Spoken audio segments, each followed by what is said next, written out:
This is the studio of News 24, the BBC's round-the-clock news service. 24-hour news came of age in the 1990s, a time when there was a lot to report. The Cold War had ended. It was replaced by some nasty regional conflicts, the wars in Rwanda and the former Yugoslavia. And now we're dealing with something completely new, the war on terror. I had the privilege of seeing some of these historic events unfolding at first hand, like the first democratic elections in South Africa. The last few hundred steps of South Africa's long march to freedom were taken at shuffling pace. South Africans queued to vote in their first democratic election. I watched them suffocate the apartheid state with their ballot papers. Today, it's a new South Africa. It's the beginning of a new South Africa. We're going to have everything that we were deprived of. In Johannesburg, the worst thing about voting was the waiting. 5 hours in this queue. Some people have waited all their lives to put their cross. It doesn't matter how long it takes, they are going to make their mark. These elections are as important for Africa as the collapse of communism was for Europe. This country still has plenty of problems, but the difference now is that a democratically elected non-racial government will be dealing with them. We'd come to South Africa expecting a civil war. Nelson Mandela put on a festival of reconciliation instead. Down below, they waited and turned the lawns of the Union buildings into a people's park. It's a great day in our lives. It means freedom for us. Freedom at last. I, Nelson Mandela, do hereby swear to be faithful to the Republic of South Africa. Will you please raise your right hand and say, "So help me God"? So help me God. They released doves of peace. It was time to celebrate and to hope. After so much and so many years, the people of South Africa have spoken. It was a generous and a happy day. They started dancing as soon as their new state president did. Hours after he left the stage, they look as if they'll keep going all night. At home, the sudden death of the Labour leader John Smith brought in a new political generation. Gordon Brown, many people's favourite, gave way to Tony Blair, a decision that still rumbles around British politics. A huge landslide put Tony Blair into Downing Street. 18 years of Conservative rule ended. His supporters were desperate for change.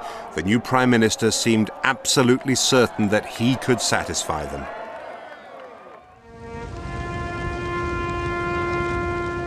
Britain left Hong Kong. The last echo of empire seemed to be fading away. This was a moment he had long prepared for, and yet when the last post was sounded, Governor Chris Patten struggled to contain his feelings. The house and the city he must leave, but the flag that is his personal standard travels home with the last governor.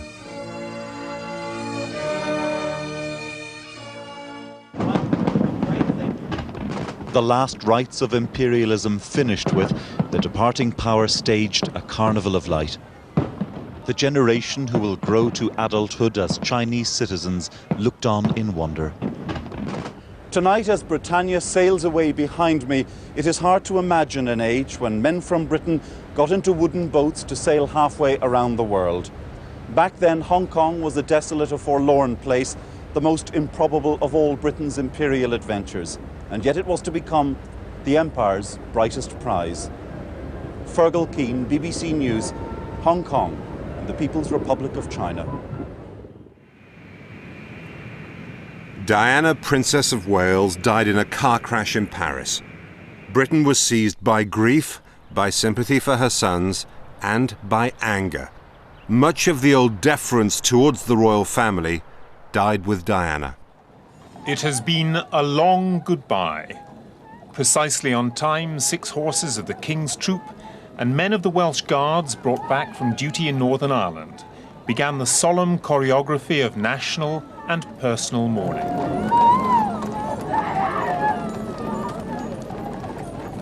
coffin lay wreaths of lilies and the saddest word on any funeral dedication, mummy. For the first time in history, the Union flag flew at half-mast on Buckingham Palace.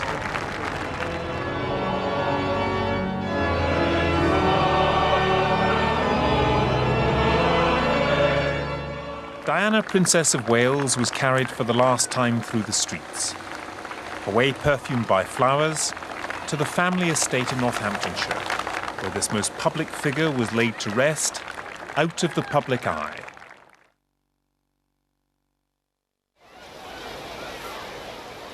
Srebrenica, a small Muslim enclave in eastern Bosnia, fell to Serb soldiers. In Sarajevo, I watched their own television pictures of their victory.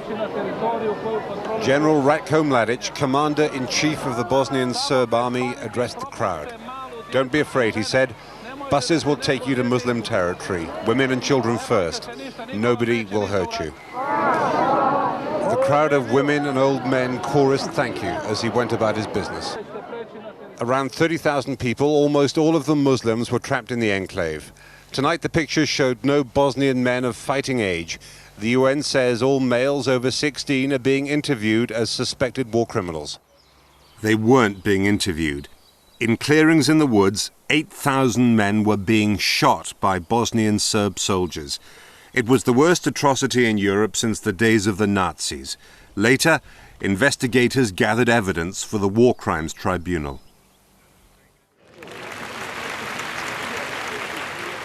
For a while, it looked as if the 20th century's longest war was ending. The leaders of Israel and the Palestinians were rewarded with the Nobel Peace Prize. It was a little premature.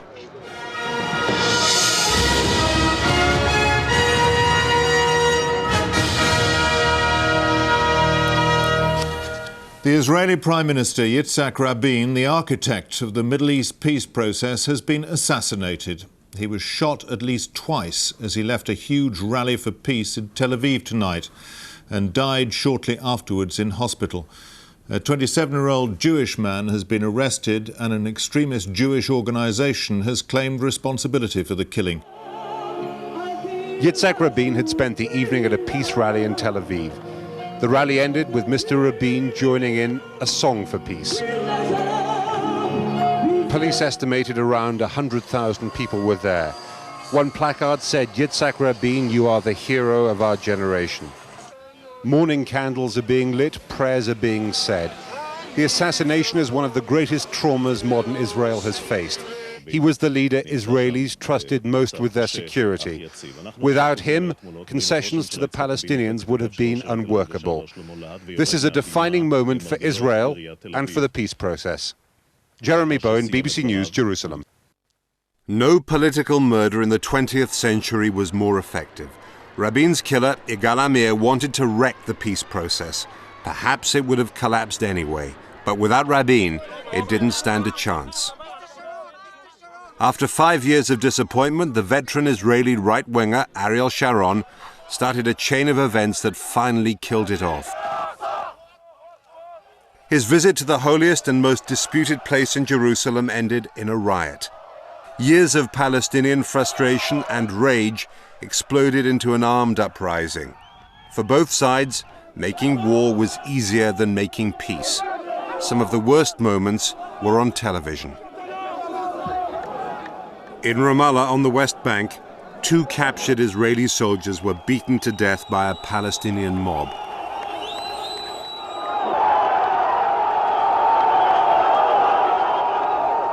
Israel's revenge came quickly.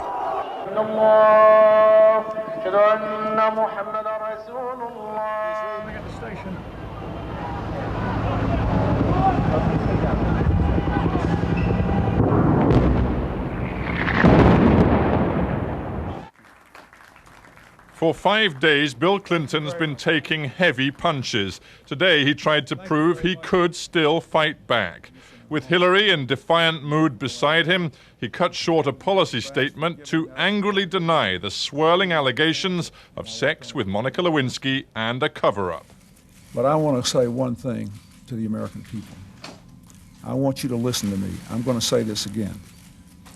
I did not have sexual relations with that woman, Miss Lewinsky. 7 scandalous months later, he explained what he really meant. In a deposition in January, I was asked questions about my relationship with Monica Lewinsky. While my answers were legally accurate, I did not volunteer information. Indeed, I did have a relationship with Miss Lewinsky that was not appropriate. In fact, it was wrong. Despite his sexual misadventures, the so-called bimbo eruptions, President Clinton was still the most popular Democrat in America when he stood down after 2 terms. But he was damaged goods and was sidelined in what became the USA's most disputed election. The American people have now spoken, but it's going to take a little while to determine exactly what they said. It came down to Florida. It went to the Supreme Court before Al Gore, who had more votes nationwide, conceded to the Republican candidate, George Bush. I was not elected to serve one party, but to serve one nation. The President of the United States is the President of every single American, of every race and every background. Every day, 8,500 people across the world are killed by AIDS and another 14,000 are infected. 28 million have died since the pandemic began. There is nothing more the medics can do now except wait. For the boy in the bed, life is finally slipping away. Nkosi Johnson was not expected to live to see his 3rd birthday. Now at the age of 12, his long fight is almost over. Nkosi broke this country's heart last July when he made a speech to thousands of delegates at the World AIDS Conference in Durban. His simple plea that people with HIV and AIDS should not be demonized was breathtaking for the dignity and courage with which he delivered it. We are normal. We are human beings. We can walk. We can talk. South Africa was in denial about AIDS. One emaciated, brave child shouted, "Wake up."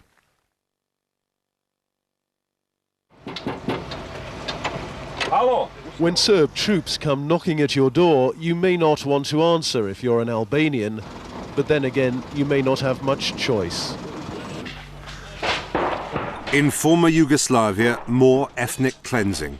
Serbs fought Kosovo Albanians who wanted independence. Albanian refugees awake to another morning in hell. After walking for 3 days solid, they had finally managed to make it to this border. America and its allies lost patience with the Serbian government and bombed Belgrade. Under fire, even opponents of President Slobodan Milosevic rallied around the flag. If you want to change president, no problem. I first will be with you. But you are not changing our president. You are changing. You are just changing the mind of people, and everyone now hates you. And everything comes from West Europe and America. If I may just add something else, because I was the one walking 88 days 2 winters ago. And we were all, and I'm still, against Milosevic and his policy. But within the circumstances, I am for Milosevic because you are bombing our nation. In the chaos after Serb soldiers were forced out of Kosovo, life came down to scavenging, mourning, burying, burning, and regretting. Down a leafy lane, where quiet people lived quiet lives, war has left waste, death, and hate.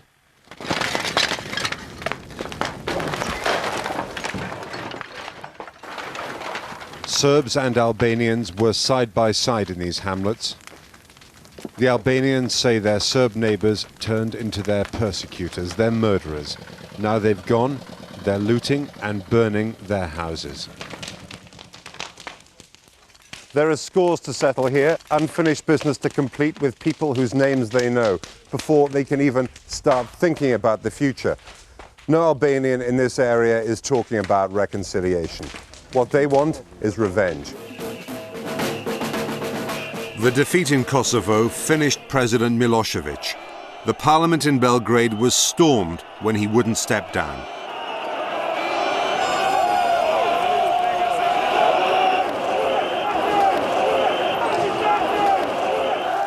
The new government packed him off to the War Crimes Tribunal in The Hague. The American embassies in Kenya and Tanzania were bombed. More than 250, mainly local people, were killed. The world started to notice Osama bin Laden and Al-Qaeda. Terrorists attacked the heart of America with catastrophic loss of life. Hijacked planes smash into and destroy New York's tallest buildings. Both towers of the World Trade Center collapse with thousands trapped. Another plane explodes on the Pentagon, mocking America's defensive might. In the streets, panic and the certainty that casualties are horrendous.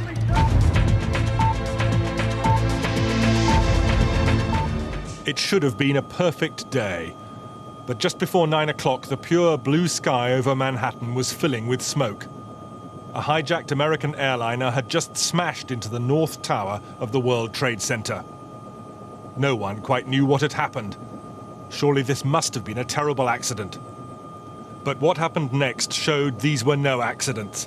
A second hijacked airliner, a Boeing 767 with 92 people on board, is flying straight for the other tower.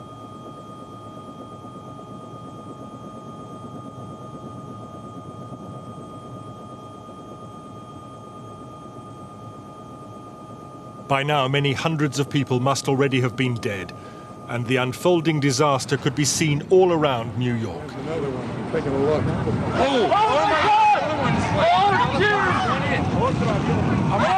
God! My own eye. I just went. It must be a Another plane. The first tower went down. People trapped in the other one saw it all happen.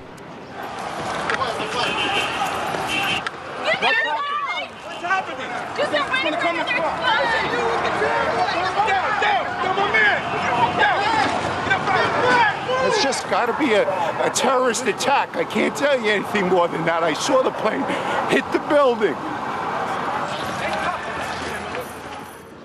It was the biggest ever global television moment.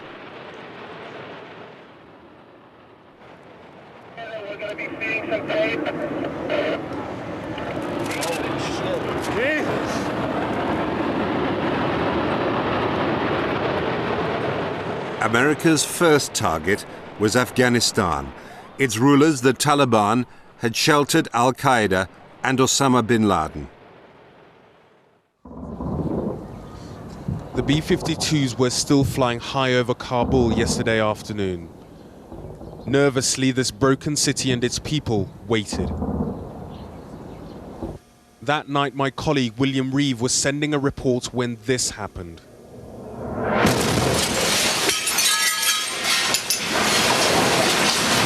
Jesus Christ. Down in the basement. An American missile had completely destroyed a building barely 50 meters from the BBC bureau. With no choice, we all left immediately, fearful that more strikes would follow. Kabul was empty and frightening. We were stopped at this checkpoint by Taliban forces. Like all retreating armies, they were edgy and tense. By dawn this morning, it was clear the city's fate had been sealed. As the Northern Alliance entered the city, the BBC team jumped ahead.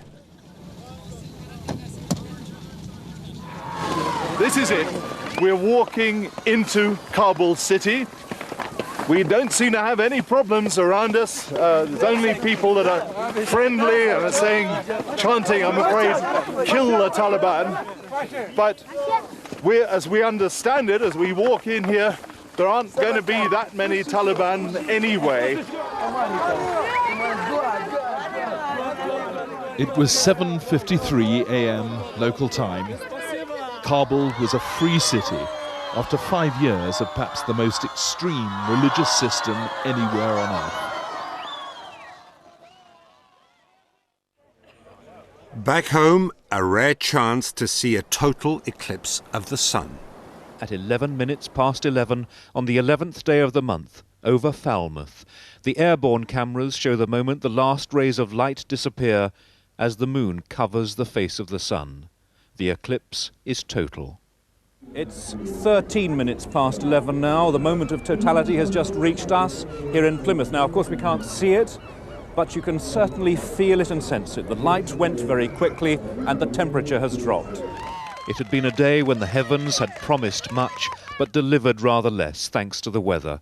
A day when people in Britain had a once-in-a-lifetime encounter with the star which gives this planet life, and its people a shared sense of our place in the universe. More than 6 million animals were slaughtered to stop foot and mouth. Only 2,000 cases were confirmed. It all cost Britain up to £4 billion, and the countryside was paralysed. Foot and mouth forced Tony Blair to postpone the general election. He got his second term anyway. Still in his 40s, here is the history man. The first Labour Prime Minister ever to win a second full term. The size of his majority, historic. The low vote that made it, historic. The scale of the job waiting in his in-tray, enormous. On days like these, you scrabble for fresh words. Concorde, the sleek, speedy beauty of the skies, retired. It never made money, but it hurtled 10 miles in the time it took to pour a glass of champagne. When Concorde landed after its last commercial flight from New York, our shrinking world got a little bigger. In Northern Ireland, the IRA declared a ceasefire. At last there was some hope. My first daddy died in the Troubles. It was the saddest day of my life. I still think of him. Now it is nice and peaceful. I like having peace and quiet for a change. Catherine Hamill and Bill Clinton made crucial interventions.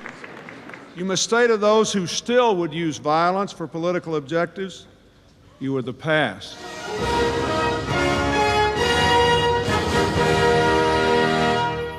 An historic agreement for peace in Northern Ireland has been reached within the past few minutes. We can see pictures now from Stormont, where the leaders of the 8 parties which have been involved in the talks, together with the Prime Ministers of the United Kingdom and the Republic of Ireland, are announcing details of an agreement which is intended to end nearly 30 years of conflict and which have cost more than 3,000 lives. It wasn't the end of the killing. 29 people died when a Republican splinter group bombed Omagh. The people of Omagh, just like everyone in Northern Ireland, had just begun to believe that a hopeful present really could become a peaceful future. Instead, the bombers ripped the heart out of this town, broke hearts across the country, and offered only hate, misery and death as their alternative to the peace process. There should have been a carnival here. Instead, there was carnage. Saturday afternoon shoppers here because it was safe, crowded together away from a bomb scare. Instead, the bomb was in their midst. It killed 14 women and 3 young girls. It killed 5 men and 4 young boys. It killed 3 generations of one family, a 65-year-old grandmother, her pregnant 30-year-old daughter, and her 18-month-old daughter. A litany of the dead, of the slaughtered innocents. Peacemaking was patchy and difficult, but it changed Northern Ireland profoundly. The Royal Ulster Constabulary, which was dominated by Protestants, was replaced. The first 44 new members of the new police service on parade. They were recruited specifically to be 50% Protestant and 50% Catholic. And they start their careers on the day that the new uniform and crest replaced the old RUC symbols. But on a day of change, they kept one tradition.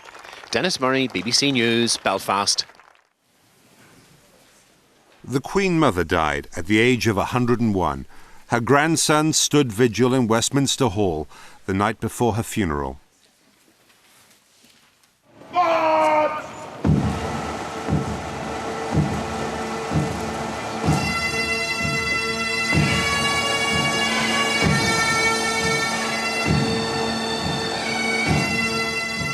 the massed pipes and drums of 13 regiments, a stirring echo of the Queen Mother's Scottish roots, led the way.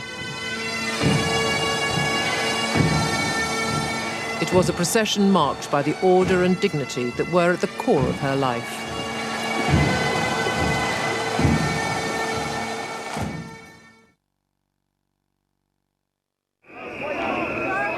Britain split over the prospect of making war on Iraq. They came with a profound sense of purpose, convinced that they represent the true feelings of Britain and determined to send a message to Tony Blair, which he will ignore at his peril. Don't attack! Don't attack Iraq! Do you often come on anti-war? This is the first one I've ever been on. I just felt, about 5 or 6 weeks ago, I just felt as though all of a sudden we were on a roller coaster, and I didn't want to be on it. A war would create more anger and frustration between the Muslims and the West. But anti-war protests across the world failed.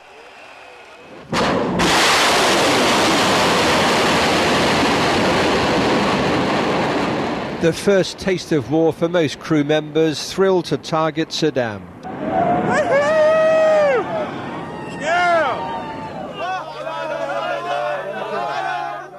The war came to the Al-Sha'ab neighborhood today, and it left death and chaos in its wake. People who are left here are getting out. Now, the explosion in this district of Baghdad took place in the early hours of the morning. What's impossible to say now is what could possibly have been a military target in such a populated area.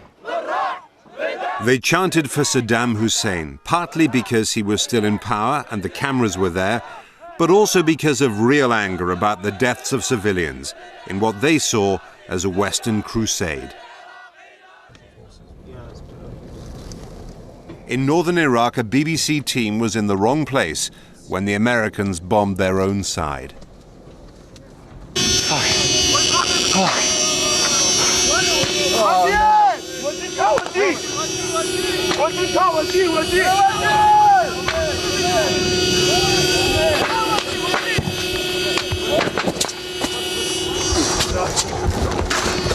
The missile landed only 10 yards from us. I even saw it as it hit. Some of my clothes had been ripped off by the blast. The Americans captured Baghdad after a lightning campaign. Their leaders hadn't thought much about what to do next. US soldiers helped a small crowd of Iraqis pull down Saddam's statue by the hotel where foreign reporters stayed. Their pictures flashed around the world. 55 years of hatred and rage as they jump up on the statue, trouncing it, they're flicking their shoes off, they're smashing it to pieces. It took 8 months to find Saddam Hussein. A year after Baghdad fell, armed rebels were killing American soldiers. Saddam's weapons of mass destruction, which the war was fought to eliminate, still hadn't been found. 190 people died in bomb attacks in Madrid. Islamist terrorists were blamed. The Spanish government, a staunch supporter of Washington, was thrown out by voters 2 days later.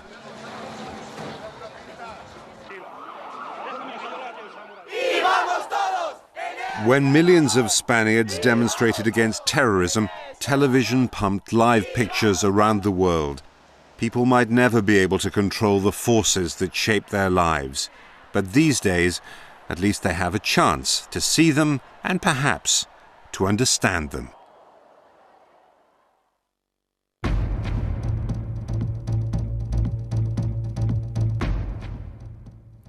A well-known figure letting us snoop around their home next on BBC Two. I hope they've tidied up for Through the Keyhole in a few moments.